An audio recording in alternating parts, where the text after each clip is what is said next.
One night, deep in sleep, the Pharaoh was in a profound slumber. Silence lay all around, and the darkness of the night covered everything.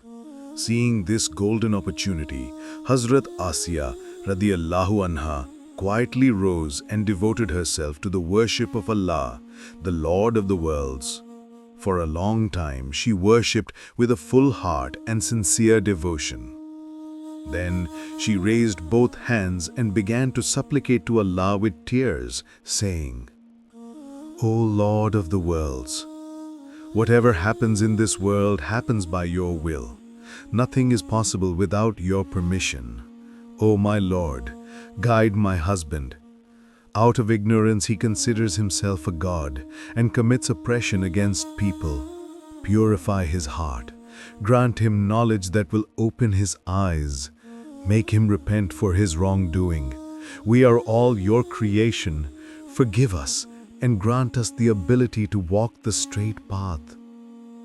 Hazrat Asiya prayed slowly and earnestly for herself, for her husband, and for all of humankind. Crying, she poured out the pain of her heart. But suddenly, the sound of her weeping reached the Pharaoh's ears. He woke up from his sleep and heard something. When he realized that Asiya was calling for help from Allah, he flew into rage. He roared, O Asiya, you have crossed all bounds. You eat the bread I give you, wear the clothes I provide, and live in my palace? Yet you worship someone other than me? I warned you many times, but you never valued my words. Tell me, why do you do this?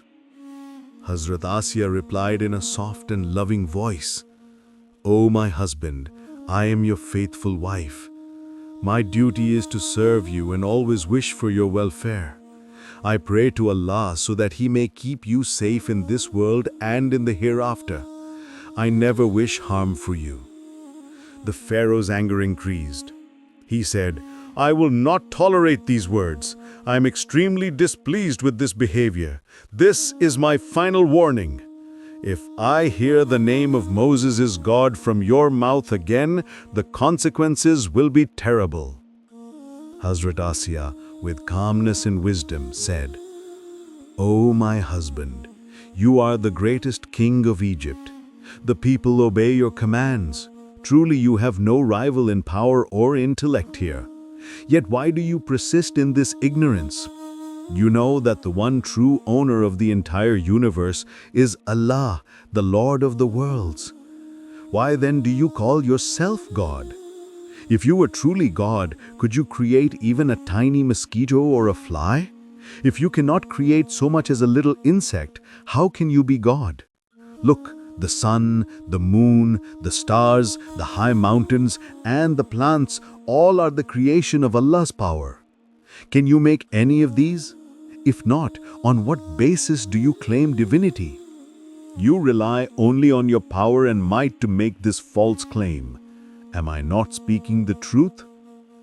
Hearing Asiya's words, the Pharaoh howled in anger and shouted, Traitorous woman! How dare you speak to me like that while looking me in the eye? Do you not know how strict my law is? Cruel as I am, I have realized the truth now. You and Moses are conspiring against me. Your aim is to refuse to acknowledge me as God. You have rejected my rule despite being my wife. You have insulted me. Your fate will be terrible. Then the Pharaoh left in fury. But at that moment, a significant event occurred. Hazrat Musa alayhi salam had killed one of the Pharaoh's men and escaped toward Madian. When the Pharaoh learned this, he ordered a thorough search for Musa, but despite every effort, Musa could not be found. The Pharaoh became anxious and restless. That night he drove Hazrat Asiya from the palace in anger. Days passed and the Pharaoh did not return to the palace. After some time, he came back with a smiling face and said, O Asiya, the other day I left in anger after hearing your words. I thought perhaps I ought not to have treated you so. I feel ashamed and sorry.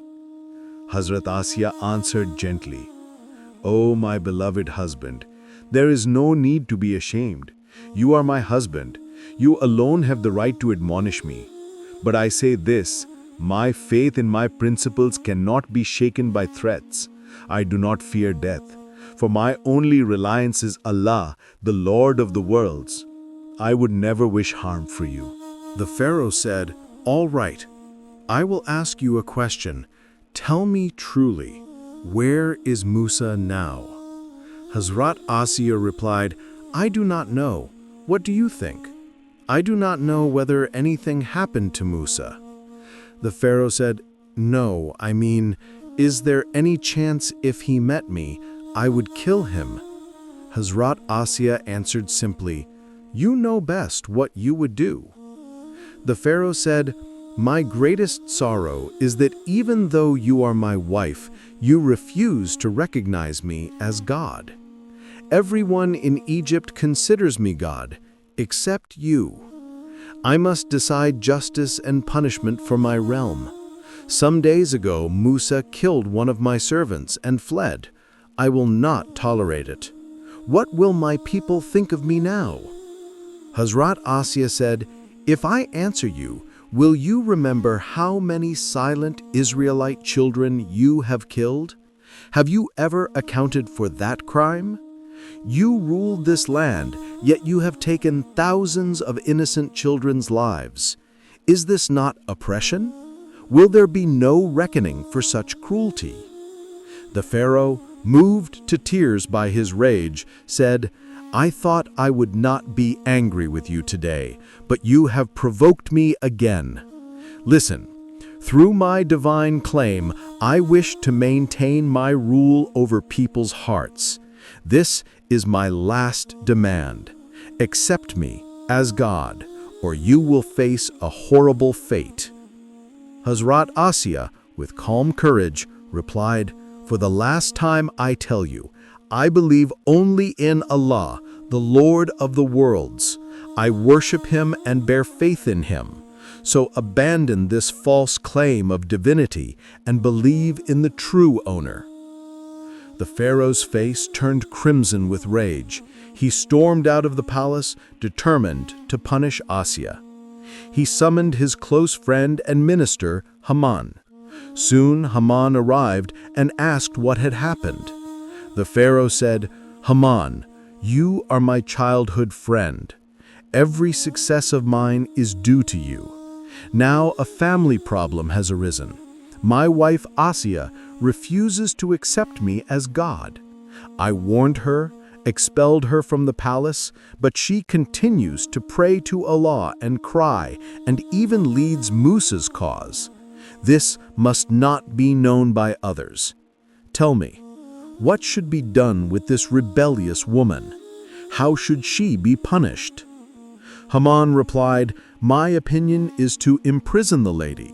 If anyone asks, you can declare that my law is equal for all. Whoever opposes me will be punished, whether they are mine or another's. That will show people you are merciful, and perhaps imprisonment will weaken her faith and force her to accept you as God." The Pharaoh said, "Exactly. That will have two advantages. People will think I am a just leader, and her faith will weaken in captivity, so she will be compelled to accept me as God." The next day, Hazrat Asiya and her innocent children were sent to prison solely because she stood firm on the path of Tawheed, monotheism. Thus began the severe test of a true believer. The Pharaoh cut off their food and water and threw rotten, decaying corpses near the prison. The stench made the environment poisonous, and the children began to suffocate. The children asked their mother, "Mama, are we on the path of truth?" Asiya smiled faintly and said, "Of course we are on the path of truth. Children, in every situation, we must be patient and put our trust in Allah. He will surely help us. That is the nature of faith. Trials and victory, insha'Allah, will be ours." Days passed. One day, Haman himself came and said, "O lady, if you would accept my husband as God, all of this humiliation and suffering would end. In a moment, You would be restored to the palace, wealth, honor, everything. Think about the throne on one hand and this hardship on the other. Hazrat Asiya calmly said, Haman, I know you are my husband's friend, but you too are walking a path of destruction. You have come to frighten me with death, but death also frightens you. I know everyone must die one day, but after death, you and Pharaoh will not be the owners of my destiny. Only my Lord will be. I will remain in his presence. Haman left in despair. Asiya's faith only grew firmer. The persecution reached its peak, yet she bore every hardship with patience. One day, Pharaoh's nostalgic thoughts and his love for her returned. He wondered if even if she only professed faith in him with her mouth, he might spare her. Perhaps then she would bend. So he took Haman and went to the prison. Haman told her, Lady, your husband still loves you greatly, but because you would not obey him, he had to imprison you. There is still time. Accept him as God and everything will return to how it was. Hazrat Asiya looked into Pharaoh's eyes and replied, O my husband, he who in arrogance calls himself God and sends his own wife and children to ruin, even now he has come to see us. I am glad that you came to see us. But know this, you are Pharaoh, but you cannot be Allah. You too are a created human with parents. You too get hungry and sleep. Some foolish people may call you God, but I will never accept you as God even if it costs me my life. I would rather die and meet my Lord.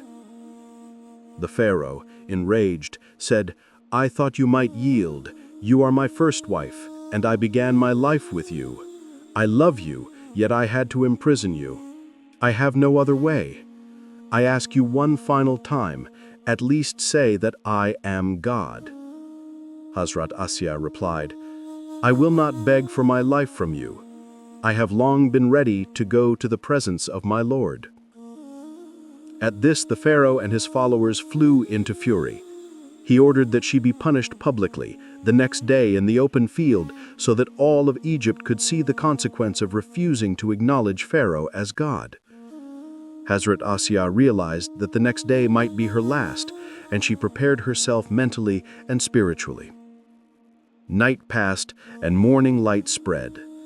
That day would be the greatest test for a true believer. In the open field before the city, Hazrat Asiya and her innocent children were brought out.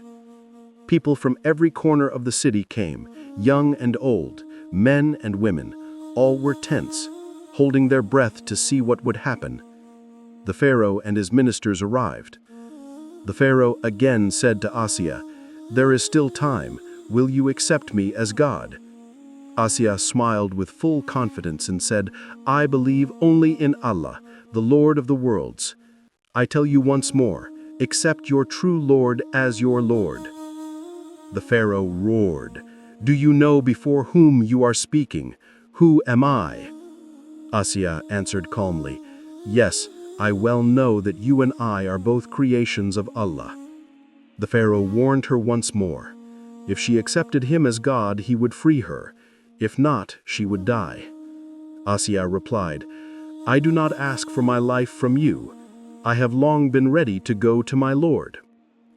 At this, Pharaoh and his followers flew into fury. He ordered that she be killed publicly the next day in the open field. They ordered a huge cauldron to be filled with boiling oil. People wept, but seeing this scene, Asiya's face shone even more brightly. Her innocent children began to tremble. They asked in fearful voices, Mama, will they throw us into this boiling oil? Is it being prepared for us? Asiya looked at their innocent faces, embraced them, and smiled faintly. My dear children, do not be afraid. We need fear no one. We have faith in Allah, the Lord of the worlds, and now we are going to Him. See, the angels of paradise are calling us. The gates of paradise are opening for us. The Pharaoh, enraged, told his followers, This wretch's children, throw them into the boiling oil before her." On the order, they began one by one to throw Asiya's innocent children into the boiling oil. Their small bodies were torn apart, yet Asiya's faith did not waver. Only a little child remained, clinging to his mother as if he sensed his turn had come. They tried to separate him from his mother, but the child held fast. The Pharaoh, advancing, cruelly took the small child in his hand and threw him into the boiling oil. Even after all this, Hazrat Asiya's face shone even with more radiance. Pharaoh cried out, "Now it is your turn, Asiya. If you do not accept me as God, I will throw you in." Asiya fearlessly said, "Never. I will never consider you my lord. You behave like an animal. From that I can tell you are not God. You are a tyrant and murderer. Do what you will. I will never call you God, even at the cost of my life. I have long been ready to go to my Lord." The Pharaoh became fearful in his heart, thinking that if this woman lived longer, her radiant faith might lead people away from him. He wanted to make an example. He ordered that she be tied and thrown into the cauldron of boiling oil. As soon as her body fell into the scalding oil, her soul left this transient world, and she became a guest of Allah, the Lord of the worlds.